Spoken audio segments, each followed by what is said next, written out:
தொடங்கிய இடம் நம் நாடுதான். அதை நாமே கற்றுக்கொள்ளாமல் இருந்தால் எப்படி என்பதற்காகவே நமக்கு எளிய முறையில் ஆசனங்களை கற்றுக் கொடுக்க வருகிறார் ஆசன ஆய்வாளர்கள். நம் விடியலிவா நிகழ்ச்சியின் முதல் பகுதியாக வரவிருப்பது நலமுடன் வாழ.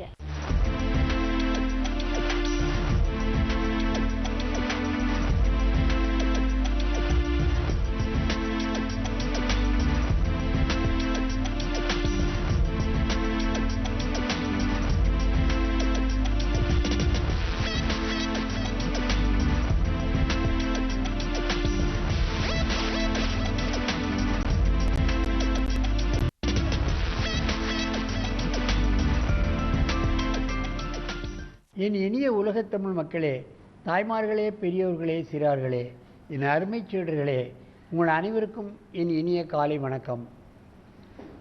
கலைஞர் தொலைக்காட்சி நிகழ்ச்சியில் நலமுடன் வாழ என்னும் பிரிவில் யோகாசனத்திற்கு அதிகாலையில் முக்கியத்துவம் கொடுக்கப்பட்டிருக்கிறது.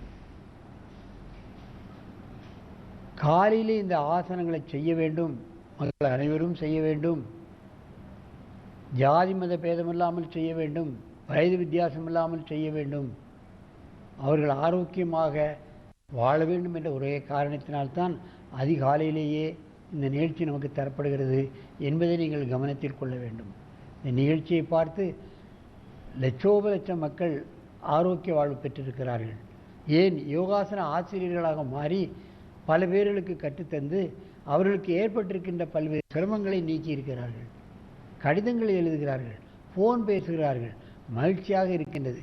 எனக்கு இந்த பிரச்சனை இருந்தது, நான் ஆசனம் செய்தேன், எனக்கு இந்த நோய் நீங்கிவிட்டது என்று சொல்லும் பொழுது மகிழ்ச்சியாக இருக்கின்றது. ஆம்பூரிலிருந்து வந்திருக்கின்ற இந்த மாணவர்கள் பாருங்கள், இவர்களுக்கெல்லாம் 7 வயது 2வது வகுப்பு படிக்கிறார்கள். ரிஷ்வந்த் குமார், நரேன் இப்பொழுது பத்ம அனந்தசேன ஆசனத்தை செய்ய போகிறார்கள்.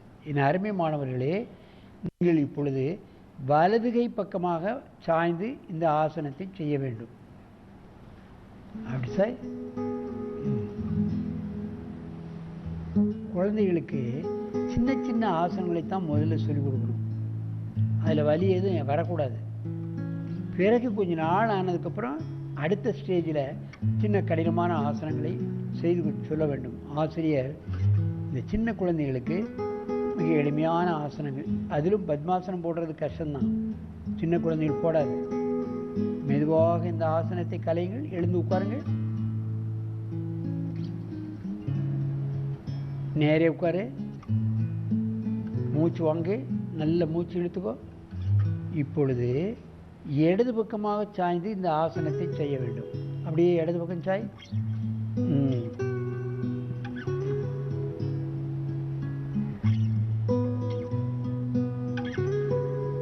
சின்முத்திரை கையில் நல்ல சரியா வை தம்பி.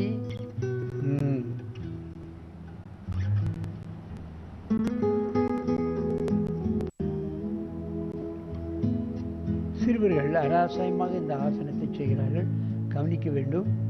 பத்மாசனம் போட்டுக்கொண்டு இந்த மாதிரி சாயும் பொழுது என்ன ஏற்படுகிறது என்று கேட்டால் அவர்களுக்கு இதில் ஒரு மகிழ்ச்சி ஏற்படும். நாம் ஏதோ ஒரு அற்புதமான ஆசனங்களை செய்கிறோம் அப்படி என்ற ஒரு மகிழ்ச்சி ஏற்படுகிறது.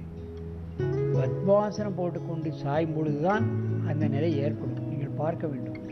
ஏன் நமது பெருமாள் கோயிலில் பார்த்தீங்கன்னா பெருமாள் இப்படி தான் சார்ந்திருப்பார், ஆனால் காலை நீட்டி இருப்பார், அனந்தசேனம்.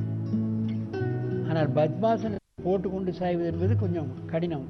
நேராக வாருங்கள், எழுந்து உட்காருங்கள், நன்றாக மூச்சை இழுத்து கொள்ளுங்கள். இப்போ மீண்டும் வலது பக்கம் சாய்ங்க.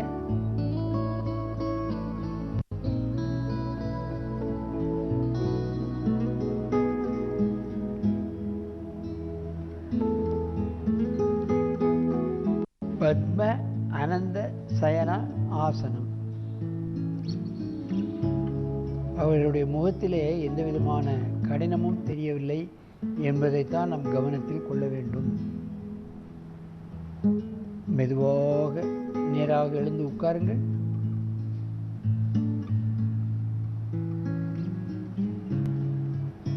இப்பொழுது இடது பக்கமாக மெதுவாக சாயுங்கள்.